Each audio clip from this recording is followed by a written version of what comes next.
So the last part is clustering.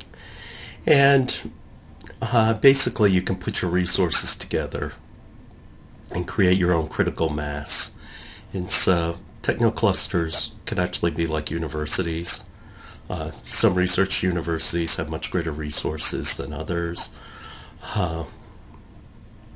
There are know-how based clusters, and those are traditional things over the years, and so they become a repository of information, and they tend to be industry specific. The thing is, how do clusters affect competition?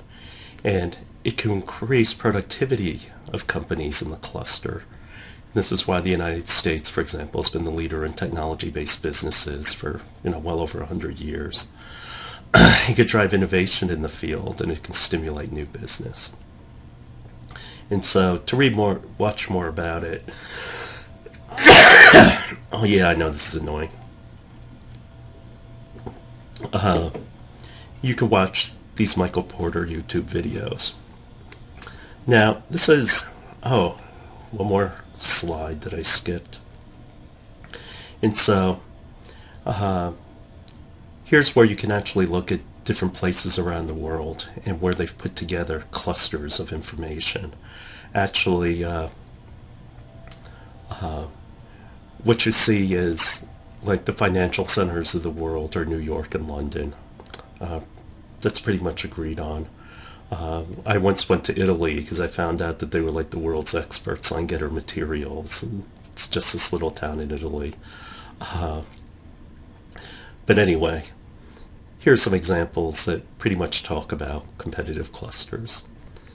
Now, the one extra thing I wanted to have for you today is, this is Dr. Cho's take on Porter. This is what I actually teach in my undergraduate marketing class. And that's that when you look at all those things he listed out, what they all pretty much come down to is, when you look at the landscape, the competitive situation, and you want to evaluate what's going on or what you should do, you're looking at 5 factors: competition, buyer power, meaning you have a bunch of customers gotten together, supplier power, are there only a few sources where you can get certain things, substitution, they can replace my product, and lock in and lock out. How do I keep my customers in, or how do I keep them from going away? The thing about static markets is they don't move. You don't have much opportunity. Dynamic markets are where you have opportunity because they're changing and growing. And so what disruption is can I change the market and reinvigorate it? Here's the biggest mistake that people make about competition. Your competition isn't just the Me Too company that looks like me. Competition is taken from the viewpoint of the customer. Why? Because the customer is considering you and somebody else to do a certain function. And so it could take place at different levels. And in order to forecast or guess what they're going to do, you really have to understand what it is that they do. And so competitors are these enterprises that vie over the same value. And the question is, how do you touch the customer? For example, if I'm selling my product through Walmart, I am not touching the customer. Walmart is touching the customer. What if my competition is selling directly to the customer? They're actually talking to them. To make a competitive landscape, I'm going to just zip through this. There are many different ways to do it. You could do it in tables. You could do it in graphical form. Here's an example of a company called Burger Dial of making cheap hamburgers. Table form, here's an example of the solar industry. So the process is, first you have to figure out what values that you want to measure your product against versus the other product. What values are you competing on? You can divide it into quadrants. You can place where you think your competitors are. And then you pick your space, and ideally it should be unique to everyone else. And so you have to start thinking how you're going to fight. You could also do it by bullseye diagrams. Who is it that does what you do? Who is it that does something to you do but not directly? And what has potential? For For those of you who don't know the prisoner's dilemma, you can look it up, but this is an example of response theory, and it has to do with game theory. And so for those of you who want to learn more about data-driven decision-making, I would recommend you take Dr. Cho's class next year. And so these are the factors when you're weighing a competitor that you need to know. And it's also how you characterize yourself. What do they plan on doing, what their capabilities are, and what are their goals. And so this is what happens in profiles. You can also see what your competitor does through value chain analysis, or you can mine for information. So this sums up your competition. In terms of buyer power, ARP is an example of buyer power. People get together, mutual funds, Medicare. And there are advantages and disadvantages to coming together.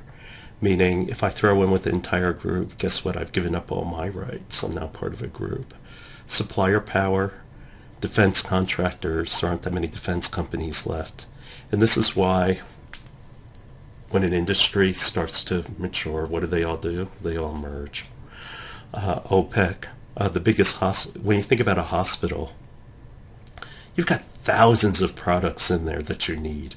So you don't want to have to deal with 1,000 vendors, so you deal with one, and that's American Hospital Supply. The ones who are vulnerable in this landscape, actually this is where regulation comes in, because a lot of these companies have been certified for quality, like ISO, or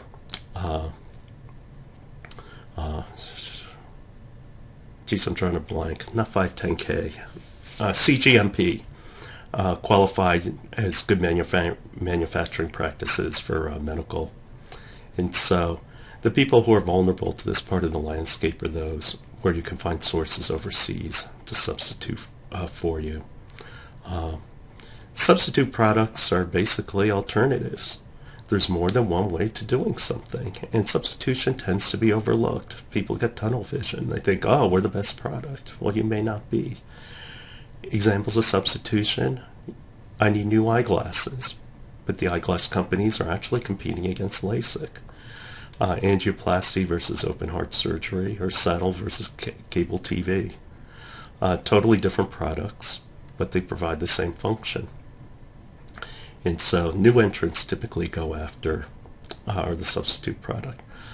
Lock-in means that I prevent you from going away. In medical devices, you sign a contract, and that prevents you from locking in. It also creates lockout, because now that I'm a customer and I'm signed up into a contract, I can't let anybody else in.